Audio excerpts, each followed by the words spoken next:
Assalamualaikum warahmatullahi wabarakatuh. Waalaikumsalam warahmatullahi wabarakatuh. Selamat pagi anak-anak. Selamat pagi, Pak. Bagaimana kabarnya? Alhamdulillah. Ada yang sakit? Gak ada. Raffi, Pak, sakit hati sama kucing. Sebelum kita memulai pembelajaran, kita membaca bersemangat terlebih dahulu untuk mengawalnya. Bismillahirrahmanirrahim. Oke, sebelumnya Bapak akan absen terlebih dahulu. Oke. Rafli Al-Majid, Hikmah Puji Lestari, Syafaatul Mirzana, Nisratul Hikmah, Hadirah.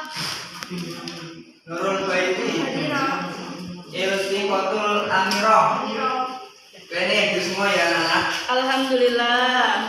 Oke, bagaimana, masih pada semangat kan? Ya, harus pada semangat dong. Kan kemarin kita sudah membahas tentang masuknya Islam ke Indonesia.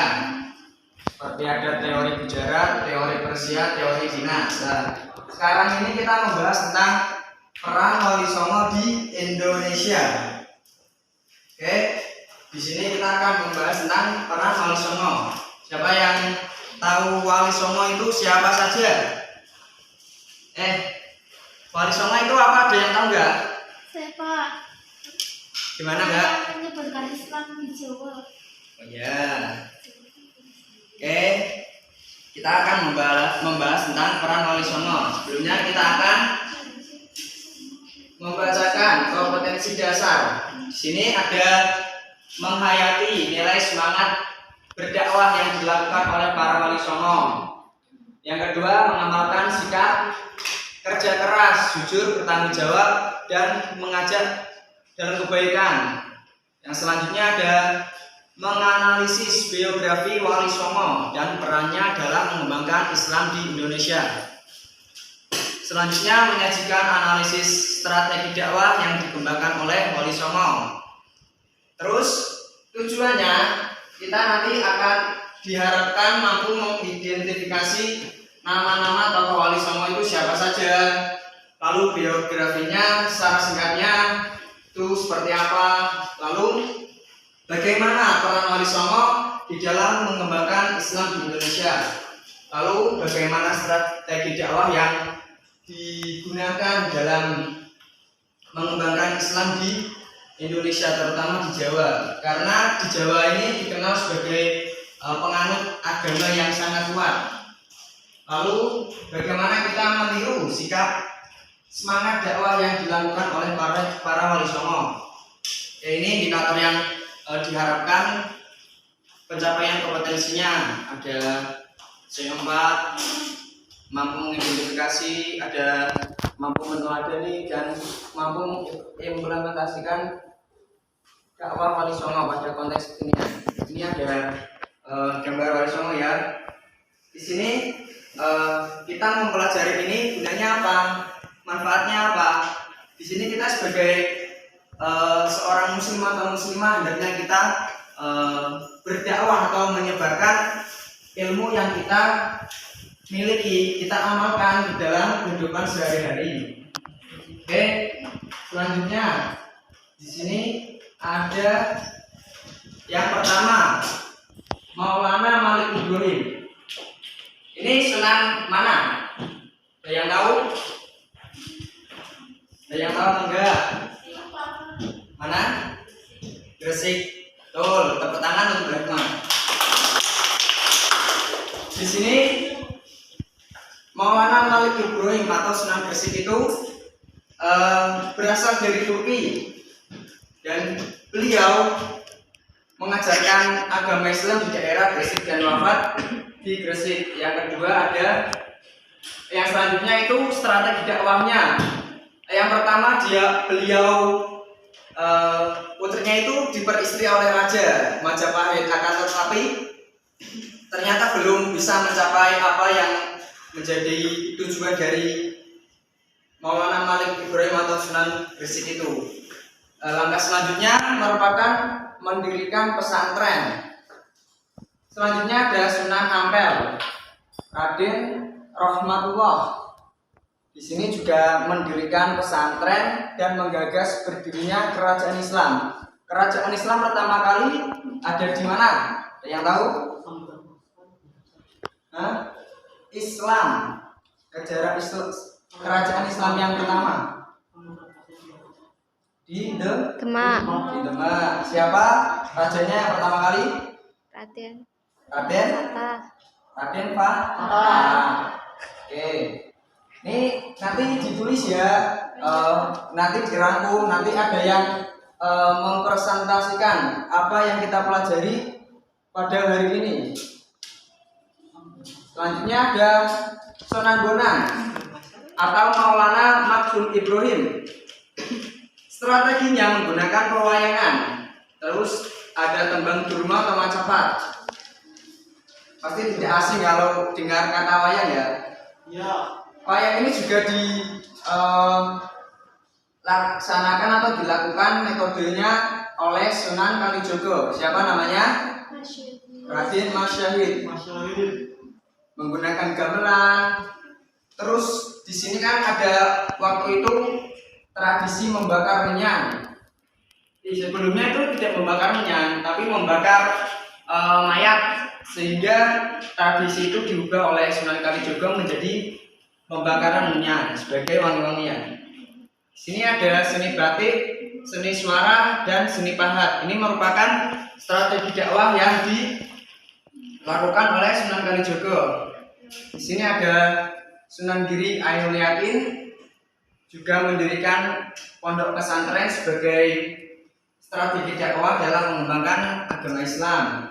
Di sini seperti juga ada permainan seperti jubruk-jubruk suwung. Ada yang nggak hafal jubruk-jubruk suwung? Ada nggak? Di sini Sunan Derajat, siapa namanya? Raden Kosim. Untuk Sunan Giri tadi siapa? Raden Ainul Yakin. Ya, selanjutnya Sunan Kudus. Sunan Kudus ini bernamakan Raden Ja'far Shadiq. Beliau ini strategi berdakwahnya dengan pengalaman budaya seperti melarang penyembelihan sapi. Di sini penyembelihan sapi kan di sana sangat sakral, atau adat di sana itu tidak memperbolehkan sapi untuk disembelih. Nah, ini digunakan oleh Sunan Kudus. Selanjutnya ada Sunan Muria, ada Tembang Sinom dan Pinanti. Sementara yang terakhir Sunan Gunung Jati ini merupakan melakukan strateginya dengan jihad melawan Portugis, dan dengan melawan Portugis bisa menyebarkan agama Islam. Di sini ada peran Wali Songo, bisa dibaca Mas? Silakan dibaca. Pertama, peran Wali Songo sangat bidang pendidikan. Yang kedua, seni arsitektur. Yang ketiga, seni dan budaya. Yang keempat, kebudayaan. Yang kelima, politik. Ada yang bisa menjelaskan bagaimana peran Wali Songo dalam bidang pendidikan, seni arsitektur, seni budaya, kebudayaan, politik? Ada yang bisa? Bapak kasih bocoran satu, nanti bisa dibuat PR atau dicari di LKS ya. Yang pertama ada bidang pendidikan. Orang Wali Songo di sini di dalam bidang pendidikan ini apa? Menciptakan pondok pesantren atau pendidikan di mana ketika orang mau belajar, maka di situ ada pengetahuan yang mungkin ketika kita tidak belajar kita tidak tahu. Yang kedua ada seni arsitektur, seperti halnya ada seni, ada lukis, ada arsitektur itu seperti di Kudus ada menara di mana itu akulturasi dengan masjid. Sini hikmah yang bisa kita pelajari dan kita jadikan teladan Wali Songo dalam kehidupan kita, semangat yang tinggi dalam mengembangkan ajaran Islam. Coba enggak ganti kotuk, bisa dibaca yang nomor 3.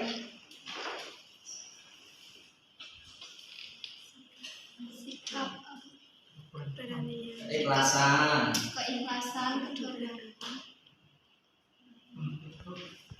Oh, oke, ganti. Mbak Hikmah, yang nomor 4 bisa dibaca. Nomor berapa, Pak? 4. Semangat spiritual, para wali tidak pernah putus hubungan dengan dekat dengan Allah, sangat menentukan keberhasilan dakwanya. Nah, di sini yang bisa kita ambil semangat spiritual, keberanian, keikhlasan, dan semangat yang tinggi itu bisa menimbulkan cita-cita yang kita inginkan itu bisa tercapai. Oke, selanjutnya Bapak ada permainan. Sini ada, bisa pilih ayo. Ini ada pertanyaan nanti bisa dijawab dari rangkuman yang tadi dicatat oleh siswa-siswa.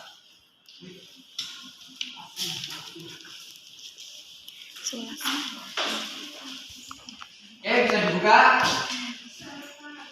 Sudah? Sudah. Kita mulai dari yang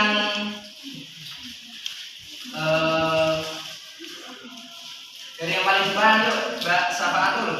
Nomor berapa? Nomor 3. Soalnya sebutkan hikmah dari materi tentang Wali Songo.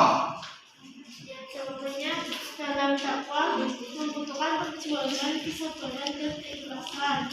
Kemudian yang kedua, memurnikan niat dalam berdakwah, selalu berperilaku ajaran Islam sebagai uswah. Gimana? Anak-anak? Betul. Sesuai dengan apa yang kalian catat tidak? Betul. Aplaus buat Mbak Safaatul. Selanjutnya Mbak Nista, nomor berapa Mbak? Nomor 7. Contoh peradaban di bidang arsitektur.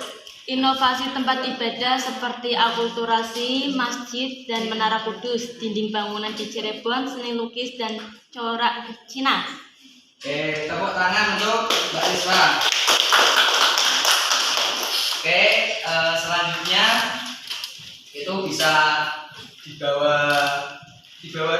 itu bisa dikumpulkan lagi nanti ya. Nanti kan tadi ada yang belum dijelaskan, itu bisa dibuat PR.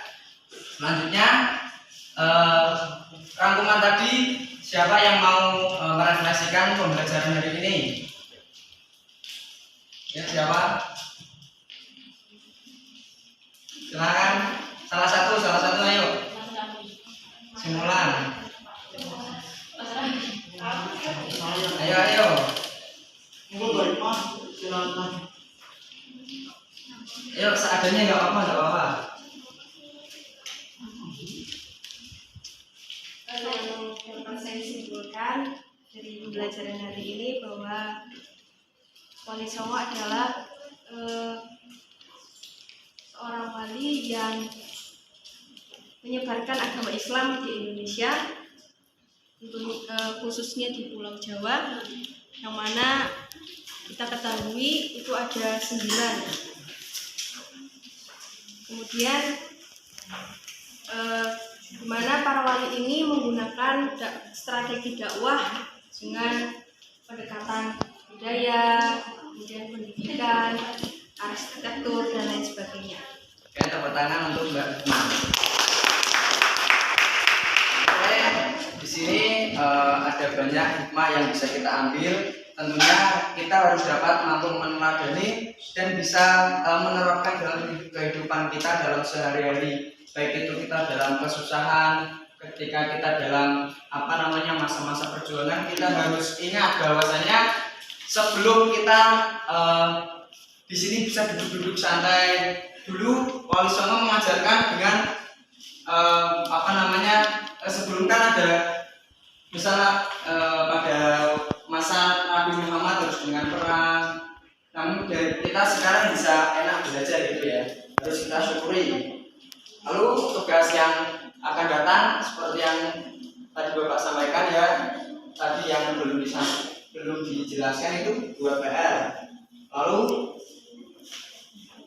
untuk pembelajaran yang akan datang, kita akan membahas tentang